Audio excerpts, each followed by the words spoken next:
Halo semua, gue Nif. Di video kali ini kita akan melanjutkan proses pembuatan web company profile dengan Laravel 11. Di video kali ini kita akan menyimpan kontak ya, atau menyimpan pesan dari orang yang akan mengontak web kita.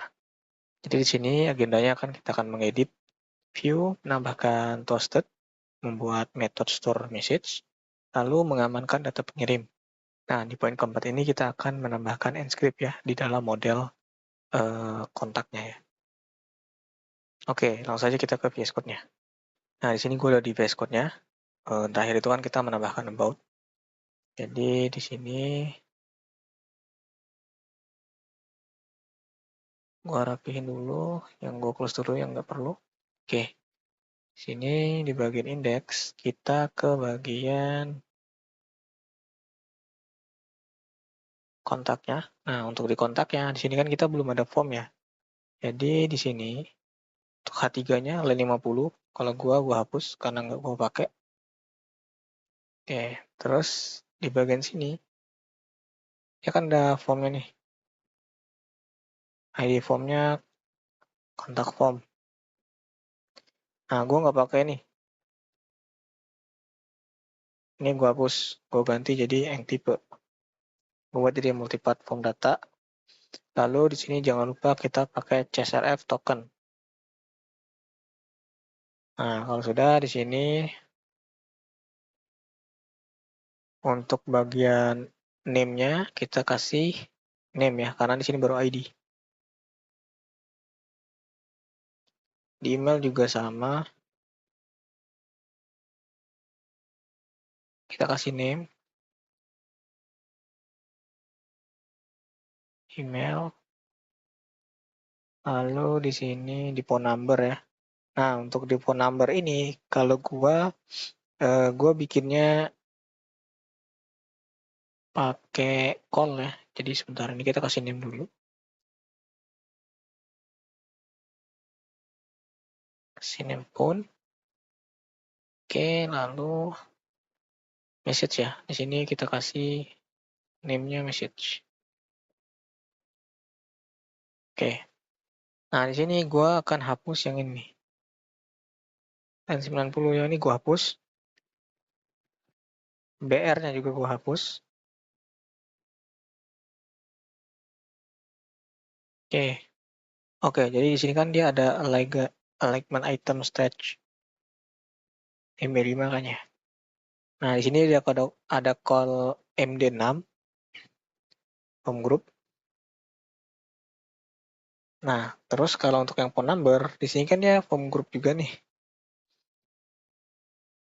Nah, kalau gue tambahin di sini. Di sini gue bikin kelasnya.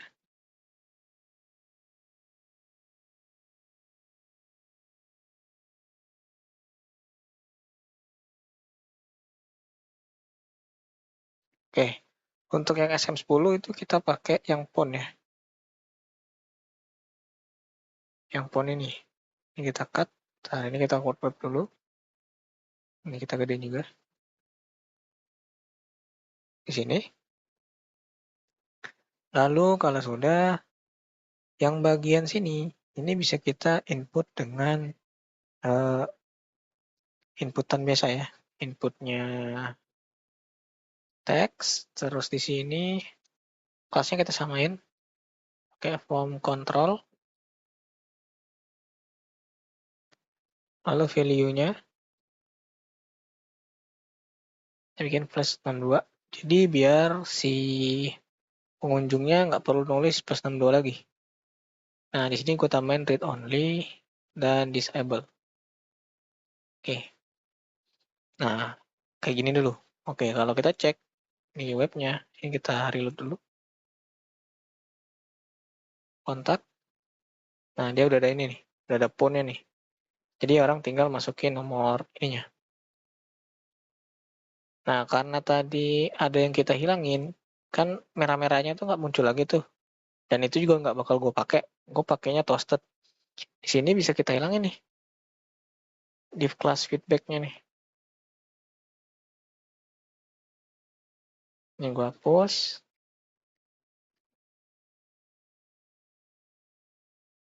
Nah, data SB validation-nya juga gue hapus. Ini tinggal kita tambahin require aja. Nah, begitu juga dengan yang lainnya. Kalian bisa hapus dulu nih.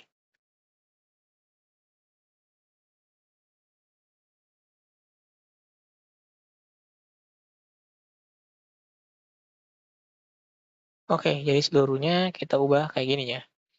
Nah, kalau sudah coba kita cek lagi, kita reload.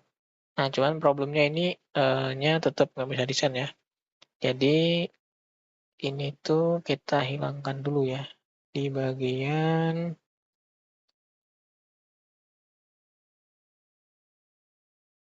disable-nya nih. Ini tinggal kita hapus. Oke. Nah, ini nggak dipakai juga nih.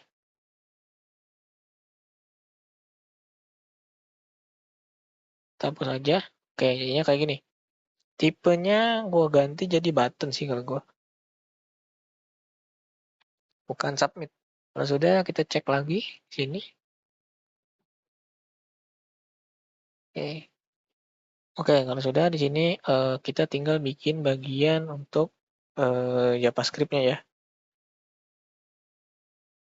Oh, ini kalau adanya sukses ya. Ini kita nggak perlu kita hapus dulu nih. Soalnya kita pakai toasted juga. Oke, di sini kita tinggal bikin untuk JavaScript-nya. Di bagian bawah, di sini sebelum itu kita copy dulu ID dari button ini. Oke, lalu di sini seperti biasa, kita coba tes dulu.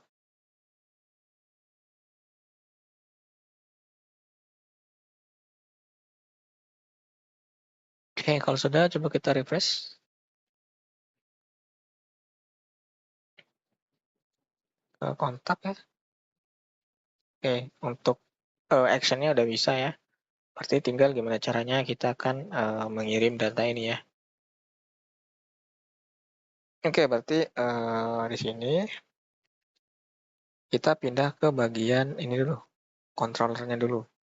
Oke, untuk di controllernya di sini gua akan bikin sebuah metode baru ya.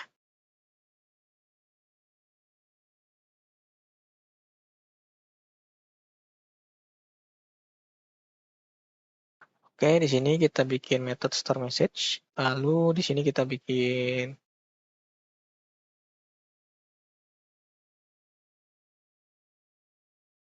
Nah, untuk ini sebenarnya tuh gue buat ngeset aja sih time zone-nya itu secara lokal. Tapi kalau kalian mau menggunakan Carbon, silahkan ya. Tapi kalian harus ngeset time zone-nya itu di ENV ya. Kalian ubah jadi Asia Jakarta. Oke, lalu di sini kita bikin variabel rest code-nya ya. Baru try catch.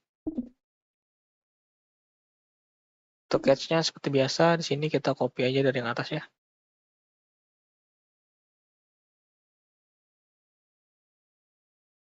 Nah, di sini kita akan bikin validasi. Oke, nah di sini kita menampung message-nya ke dalam satu tempat ya. Jadi ini kan array ya. Array. Jadi kita include biar dia jadi string. Jadi langsung di koma. Oke, kemudian kalau udah kita ke bagian else-nya.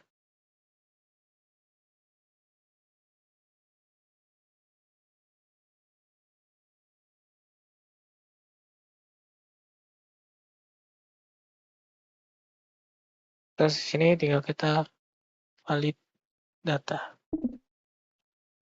Oke, baru di sini ini kita copy aja. Rest-nya suksesnya 1, message-nya sukses saja. Oke. Nah, kalau sudah di sini kita daftarin ke dalam roots. Di roots kita bisa daftarin di public ya. Ini kita copy aja dari sini. Kalau kita paste. Ini, oh kalau nggak send message ya. Send/kontak.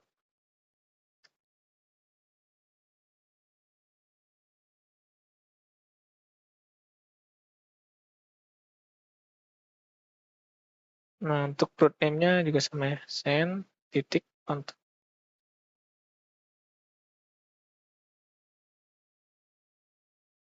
Oke, kalau sudah, berarti di bagian sini udah selesai. Berarti kita tinggal ke bagian indeksnya ya. Tapi sebelum itu di sini kita harus menambahkan dulu function untuk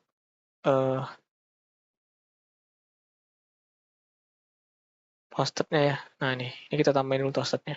Sebenarnya toasted ini bisa kalian copy terus kalian pasang di bagian FA ini biar nggak berkali-kali dipanggil. Jadi kalian bisa taruh di bagian bawah sini untuk function toastednya. Kan dia di load pertama kali ya.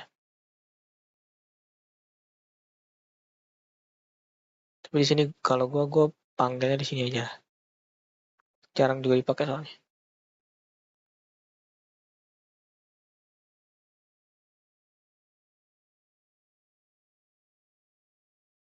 Ini kelebihan nggak ininya? Ya. Oke, di sini kita udah nambahin ini. Nah, kemarin itu kita ada portfolio ya, kalau gagal ya.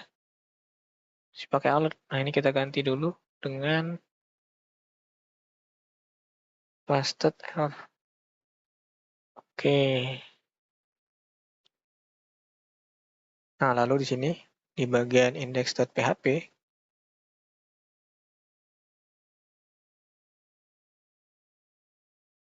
di bagian sini kita gedein dulu. Kita bikin let. Nah, untuk awal-awal ajaknya seperti ini. Lalu di sini kita copy before sense ya. Sense, kemudian complete-nya.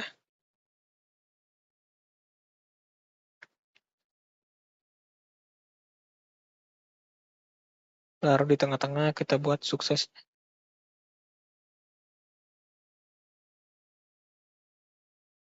Terus di sini untuk dolar kontaknya kita copy aja yang ini.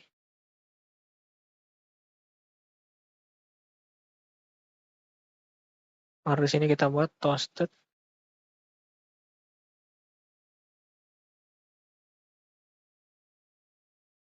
Ya ini kita bikin pengecekan dulu.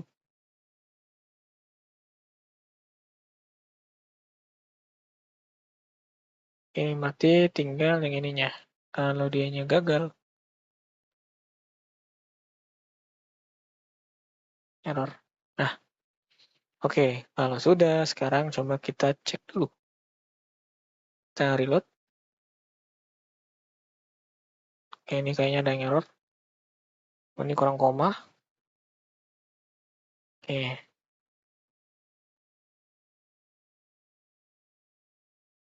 Paling satu lagi ya.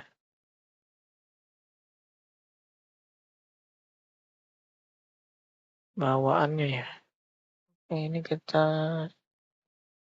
komen dulu coba. Karena kita nggak pakai.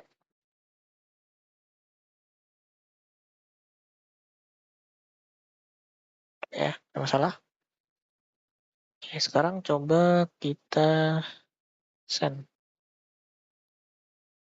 Oke, dianya nggak tampil. 405 method not allowed. Oh iya, metodenya lupa kita ganti ya.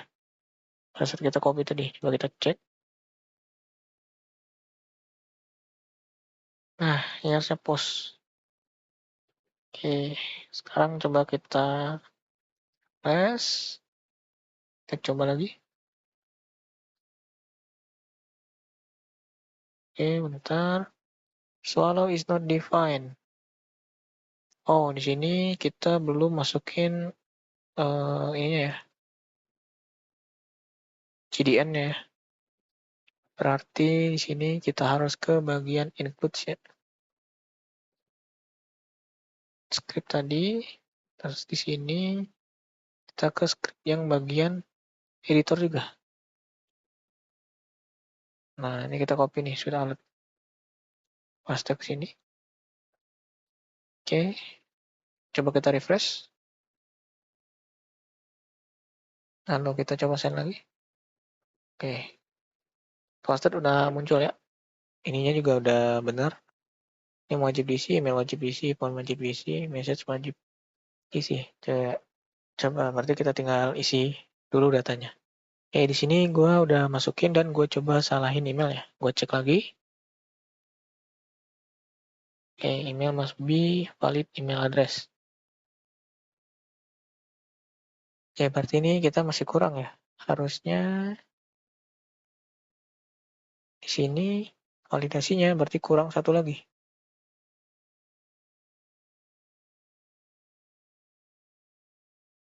Ini berarti host email ya. Domain email tidak valid. Nah, kalau email doang, email tidak valid. Oke, coba kita tes lagi. Email tidak valid. Kalau kita tambahin .com, tetap email tidak valid.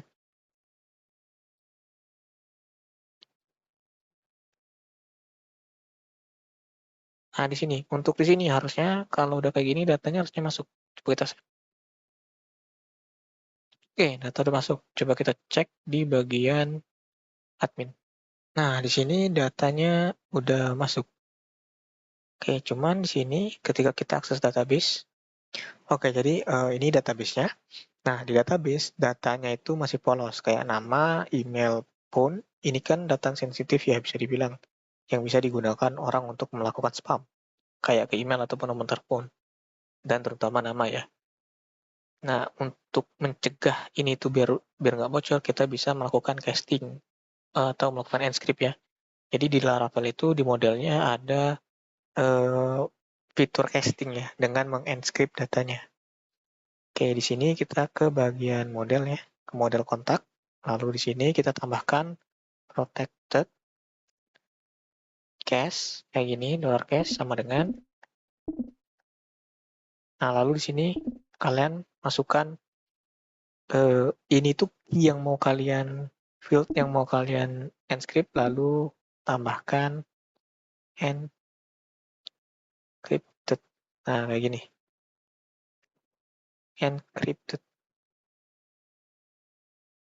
Nah, kayak gini. Nah, ini bisa kalian isi dengan yang di database. Jadi, misalnya nama ya. Nama di sini. Lalu di sini dianya email.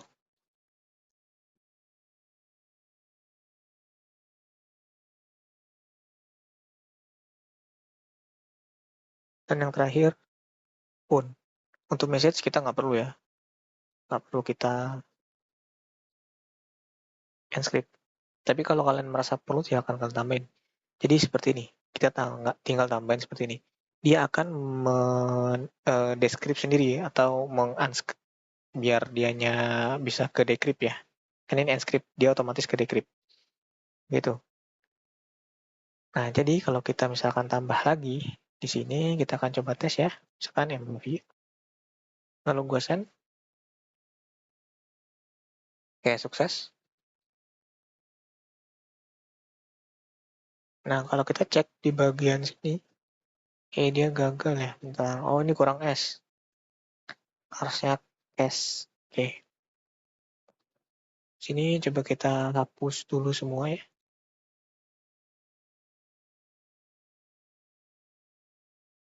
Oke, lalu di sini kita coba lagi. Lalu kita send. Oke, sukses. Nah, kalau kita cek di database, nah dia udah ke encrypt untuk name dan email dan phone. Kecuali message-nya ya. Lalu. Nah, di sini kalau kalian refresh, dia akan muncul kayak gini di bagian sini. Jadi dianya nggak ke encrypt, tapi langsung ke decrypt. Kurang lebih kayak gitu. Tapi kalau misalkan ada data yang belum di encrypt, yang udah masuk, harus kalian hapus dulu. Karena dia akan error saat menampilkan. Karena yang ditampilkan ini dia udah otomatis ke decrypt. Gitu. Nah, di sini itu dia itu menggunakan encrypt dan decryptnya menggunakan formula dari si ini ya, app key-nya di env. Jadi kalau misalkan ini aku ganti satu huruf jadi I, misalnya ya, lalu di sini aku refresh,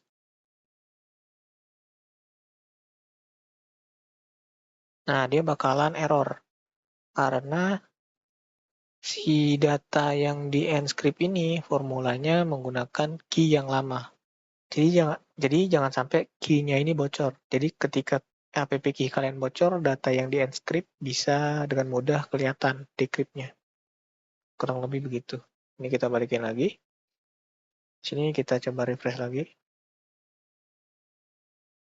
Nah, dia bakal tampil lagi kayak gini. Oke, mungkin itu untuk kontak. Berarti selanjutnya tinggal kita nampilin notifikasinya ya.